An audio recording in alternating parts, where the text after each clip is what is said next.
Hello and welcome to this, what's going to be a fantastic conversation with the chairman of Stourbridge Football Club, Andy Pountney. Andy, how are you? Well, John, thank you. All good. Thank you very much for inviting me, and looking forward to having a catch up with you, bud. So that's good. Yeah, no, thank you for inviting me. Obviously, I appreciate how busy you are and also how sensitive you are. I appreciate every word that you say will probably be scrutinised. So I appreciate that it's not as easy for yourself. So thank you for that. We're going to do this in two parts, Andy. So the first part will be this part, and this is going to be based on the club as a whole. So we'll talk a little bit about the women's team, but more about the club as a whole. Okay. And then we'll have a second part, which is going to go on the women's channel, which is just dedicated purely to the women's team. So before we get started, just talk to me a little bit about yourself, like in the summer. What have you been up to? Obviously, it was an exciting time at the end of last season with the women's team success and the men winning the cup as well. How did you just relax after that? I know this might say that, but relaxing in my idea has been. What people probably don't know is when the season finishes, it's our busiest time of the year. And I think what people don't see is how much goes into trying to get everything ready for the forthcoming season. So literally, as soon as you've finished, you're straight on it. You're straight at someone else. You're trying to work out budget. You're trying to get in sponsorship. You're trying to do development work that needs doing around the ground, where we've been doing some work recently that ain't quite finished. And if people come down in the next few days, you'll see what's been done: the new toilets, the new fencing, new footpath been put in. You know, it's costing in excess of £50,000.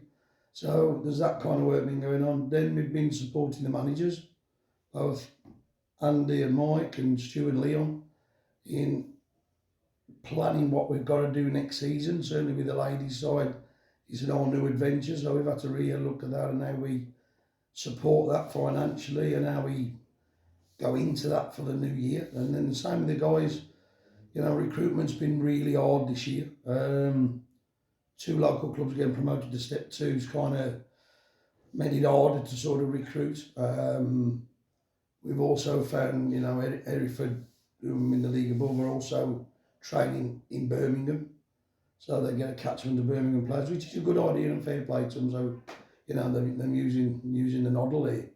And everything else, you know, we're trying to get the season out of the way. We're also trying to new kits, new sponsors, supporting the club, running the bar, you know, so there's a hell of a lot going on. So you've covered quite a bit there. So how do you decide like what kind of things you take, how you spend your time, and what kind of things you push onto the team around you? Well, what we do, the administrative side is an area we sort of pass on. Nigel Gregg does a lot for us, and Callum doing a lot for us, from respective to invoicing, day-to-day operational stuff, secretarial stuff. Cal and Nigel would do a lot. Nigel does all the tickets, the season tickets, the match day tickets. So anything related to the match day affairs, your season tickets, your members badges and all that. Nigel Gregg will manage that, and that's a real big workload that's taken off. Yeah. Then you've got Cal doing all the kits, sorting out who has what, who doesn't have what, and then I'm lining all the managers up and doing safeguarding stuff along with Stu Jessup, Phil Hope and Mark Lester running the junior section. Mm-hmm. You know, so there's lots going on when you see there's 350 teams. So, you know, we negotiate with the colleges about renewing the academy, which we've got 50 kids in the academy programme. Yeah. So there's lots of bits and bobs dotted about. And in the process as well, we're pushing the MP and the council to see if we can get some development at the ground, you know, where we were at Westminster last week. It's exciting times for us, you know. It's something we've been trying to do for some time, but I think we're fortunate enough now to have the FA on board with us, which they've always been on board, but they've physically come to the table now and saying, right, now we want to help Stourbridge Football Club. So that could be exciting times for us, I hope. But obviously we've got a lot of stakeholders involved in that, so we have to wait to see who supports us and who doesn't support us and how far we can take where we can ever go to. But it'd be great to have our own facility and our own 3G pitches and everybody play under the same roof, and that's our goal, that's our focus, that's where we'd like to be. You know, it's hundreds of thousands of pounds of adventure or millions of pounds worth of adventure. But I think where we're at now with the men and the women, that is where we need to be. And I think as a step 3 club for both teams, I think we're in a good position, and I think we want to build on and want to also enjoy as well. And I think sometimes since COVID, I do think folks have forgot to enjoy it a bit, and everybody's all very serious, and there always seems to be lots of pressure on everybody. When I think we have all forgot sometimes we're supposed to be here to enjoy it. So let's enjoy it and have a smile on our face and have a good crack, as they say. Yeah. What do you think your biggest challenges have been over the summer? Has it been recruitment? Has it been like the commercial side, or obviously the ground you mentioned as well? The recruitment's been tough. That's been hard. The lads have lost Jason Cowley, and we lost Stan and Tyler, so probably 3 of our better players. But unfortunately, they've gone to teams above. Nearly everybody we spoke to, there seemed to be a lot of money flying about, certainly on the men's side, and then as I've got to find out over the last few weeks on the women's side as well. But we have to be sustainable, and it has to be affordable. And what has happened over the years, we've been fortunate to have enough to have money in the pot from FA Cup wins. That money's now gone, so we'd be coming in sort of without having a pot in the bank, if that makes any sense. So we're having to come in blind, but when we agreed with the college, and then new sponsorship deals, the Bandels have supported us again kindly, which is fantastic, and that's a real big help for us again. We bought in a new sponsor called Top Tubes, who'll be sponsoring the front of the women's shirt and the rear of the men's. And then we've got 2 or 3 new ones. Carlsberg have sponsored us, agreed a deal today. Then we've got another company called Clarkson Controls who've come on board, which is all new money, and new sponsors, which is great, and we just need to keep chipping away at that. And then we know the target we need to retain from a sponsorship perspective, and we need to be in circa 200,000 quid, and that's my job. That's my job to try and find that however we find it.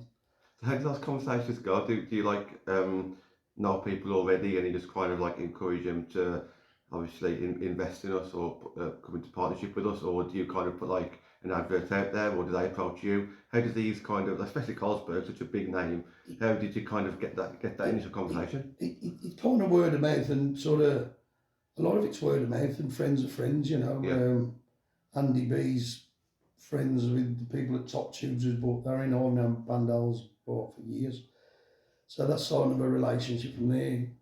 Clarkson Controls, which is a friend of Neil Smith's, the FD. And then Carlsberg, me and Jason was having a meeting here with them, and they've been a sponsor with us for some time, but Marston's got bought out by Carlsberg, and so now we've agreed a new deal with them. So you'd be cheeky really and ask the question, say, I'm here on the scrounging table, is there any chance you're throwing a couple of bob and helping us with the football club? And in genuine, John, most people do, they're great, And then if somebody can't afford to do it, then they say they can't afford to do it. And the real big one that is really important, that has no cost or monetary side of it, is actual volunteers, people doing it for nothing, like yourself. And they are so important to how the clubs run. I do get frustrated. We've got a great group of volunteers who help out, and they do a fantastic job.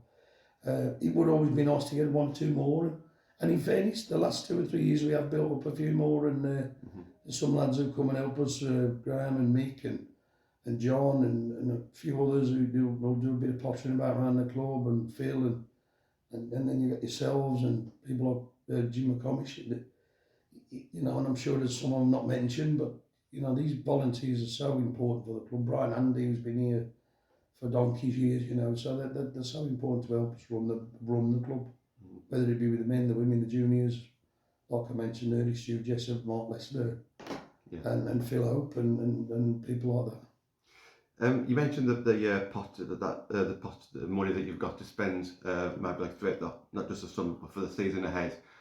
How awkward is it to balance what you're going to spend on the women's side to what you spend on the men's side? For example, at the moment, you don't know exactly what the ceiling is for the women's side yet, because they've had a few continuous good seasons. But how do you let that go naturally but also not at the expense of the men's side. What we've done this year, sort of the men's budget stays about the same, and it has done for about 3 or 4 years. Mm-hmm. The women's budget this year we've increased by 60% to go into this new level. Mm-hmm. And what I spoke to the guys about it was when we've gone into the last few years, we have had a surplus of cash in the bank. Mm-hmm. It's allowed us to be more, can be a bit more outgoing and a little bit carefree. Mm-hmm. This year we've increased in the budget because I think we'll have to retain. I believe we'll do well. You know, I think we've got a real, you know, they're working on the fitness. They're doing everything right. They're preparing right. Mm-hmm. And I think if we can give a good account to ourselves and hold our own and establish ourselves at step 3, for me that would be a great achievement. And I think it'd be wonders if we do it. Yeah. I think, you know, for us to think about competing from a financial basis with Newcastle United and with Burnley and Albion and Wolves is ridiculous, because we can't. Simply can't. Yeah. The business turns over £600,000-700,000 a year, so it ain't sustainable to increase the budget more than we've got. Mm-hmm. The budget we've set is, you know, I think we'll be looking at showing a loss of about 35 grand this year, but we had 35 grand in the pot. Okay. So we broke even then. So it's down to us to get it to work right, to get the sponsorship in. Trust in our judgment. Is it sticking your finger in the air with a figure? No, it's balanced. It has to be, you know, we have to understand A, what we've got coming in, B, what we've got going out, and try and balance it up. We're not in it to make any money, but we're also in it to be sustainable and to compete at the level we're at. You know, the budgets we set, we believe should compete in the women's, and certainly should be competing in the men's. Yeah.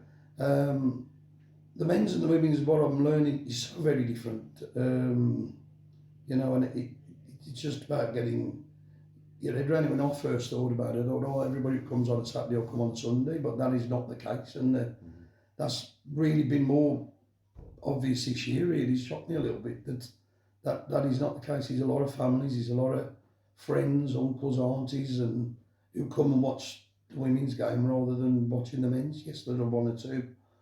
But there's not as many as I thought there would be, to be honest with you. So all of a sudden you're thinking different. It's a different fan base, a different client base. Yeah. What do they want? What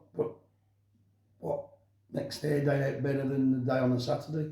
And yeah, I think it's very different. You know, it's a completely different. Yeah, it is a completely different culture. You know, you got a group. You know, it's, I wouldn't say it's a lot rowdier than on a Saturday, but it can be if you've got a big gate in. And, where the women's games more aligned to kids, families, friends, which is lovely, it's great. But, you know, there's no need to not have a balance, but it's highlighted this year probably more than ever that's been quite a, oh blimey, I didn't realise that. Yeah. We'll speak more about the women's team on part 2. Have you targets for the men's side then? Have you set Stu and Lee on any targets at all, either on the field or off the field? Yeah. They need to be top 6, and we need to start winning in the FA Cup and things like that. You know, I've sat with them and said, you know, no pressure, but the budget's set. It's what I'd expect to be top 6, top 7, and that's where I expect us to be pushing with the playoffs.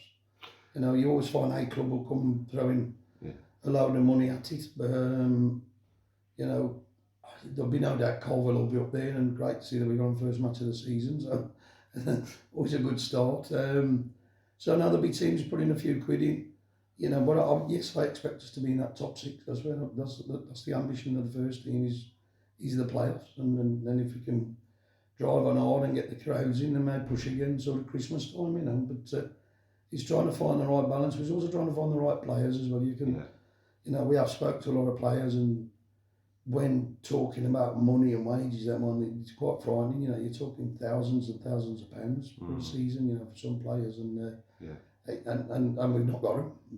You know, they've gone elsewhere. You know, so it's quite a balance. But you'll tend to find as well now, though, certainly with the men's game. I'm not sure with the women's game that there'll be 1 or 2 players start to become available. They're not at clubs. They're not breaking into the team. They're not getting in the pre-season. fell out with the manager or they don't like somebody there. So you will get the odd one or two come appearing in the next, in the next week or so. Okay. I hope. History tells me it does. So we've picked up some good players over the years, and right at the last minute. So I'm hoping we can do the same again. To be fair. I think that's a great insight into what goes on actually behind the scenes, and you've explained a lot there without me having to actually ask many of the questions. You've covered a lot just by just having this conversation. I feel really privileged to be in this situation. There are ways for fans to pretty much do exactly what I've just done with you, and that's to be a club member and have these be a part of these AGMs. Do you want to just kind of talk a little bit about that? What opportunities are available there? Yeah, the whole idea of the membership, the club is a members club. And it's something we've worked on over the years to try and get more members in at the club, more people. This is your club. This is not my club. I might be chairman, but I don't get paid for it. I'm just the head on the chopping block, if you know what I mean. And so the whole idea of becoming a member is that you have a set of accounts, you have a voting right, and you can come to them. We're going to be doing quarterly meetings or sort of 3 months, whatever like that, every 4 months. 3 years, sorry, where we'll sit down and people can ask questions and we can let everybody know where we're at, what we're doing, what we're trying to do, answer as openly, but get more people more involved with them having a say at the table. It's their opportunity to come and put their ideas and thoughts forward. It's their opportunity to listen to what we're doing and where we're at, what the situation is with the ground, the club, the players, the playing team. Whether we're losing money, whether we've got things lined up, in a few months' time, whether we've got dues on or stuff like that. And you'll get the set of accounts and it's transparent. You can see how the businesses are running, So, and then it's your club. You see, you smell it, breathe it, and be part of it. The memberships have grown, and what we've done this year is we've set it up where it's 250 quid or 200 quid. That allows you access to any game, any match, women's, reserves, youth, first team, and it gives you a voting right, at the AGMs, and you'll be invited to come along, as I say, 3-4 times a year for a meeting with us, have an open discussion similar to what I'm doing now. Yeah, I think for me the most exciting thing would be from a fan's point of view, seeing it from the other side. So you always see questions like, you see it on social media all the time or in the grounds during match days or after games. There's always questions, but no one actually knows the answer apart from obviously yourself and the people who actually run the club. And being a part of those meetings, they can ask you those questions and you will answer them open and honestly, won't you? And I think that's the main thing, just seeing both sides of it, isn't it? Absolutely, and that's what we want people to be part of. I did say when we had the end of season presentation, the women's do. I come here when I was 4 or 5 years old, and Hughie Clark was here, and Stourbridge played Cardiff City in the FA Welsh Cup. I was 8 years old and 6,000 people here.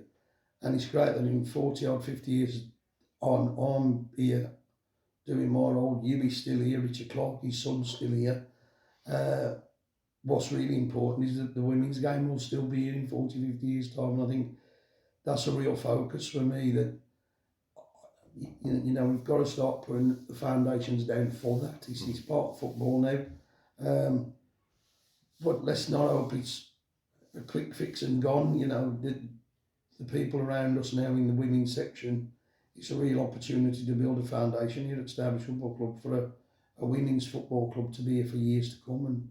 And I hope it is, and I think it's important that we do this and become a club of members. We've always tried to be as open as everybody, one way philosophies that, we're all in it together and it is one club. And I think that is hard to keep a lid on sometimes because you don't see everybody, that you can't let people do their own thing. But I'm a great believer if they're doing it right, you don't need to keep holding their hand to tell them they're doing all right, just let them get on with it. And it's hard when we've got as many teams as we've got and we've got as many issues as we've got, as we touched on earlier with the ground development and the lease with the council. I literally just on the phone to the MP just about arranging the meeting next week to get to the next stage of the meeting we had in London the other day. And these could take months, and the ground development I've been working on 10 years. So it's something that's not sort of just appeared. It's something we've been working on all the time, and we've never got nowhere. You know, so we're further forward now than we've ever been, and we don't know where we've got to, but we're trying to progress in the right direction for everybody. Brilliant. Andy, thank you very much for this.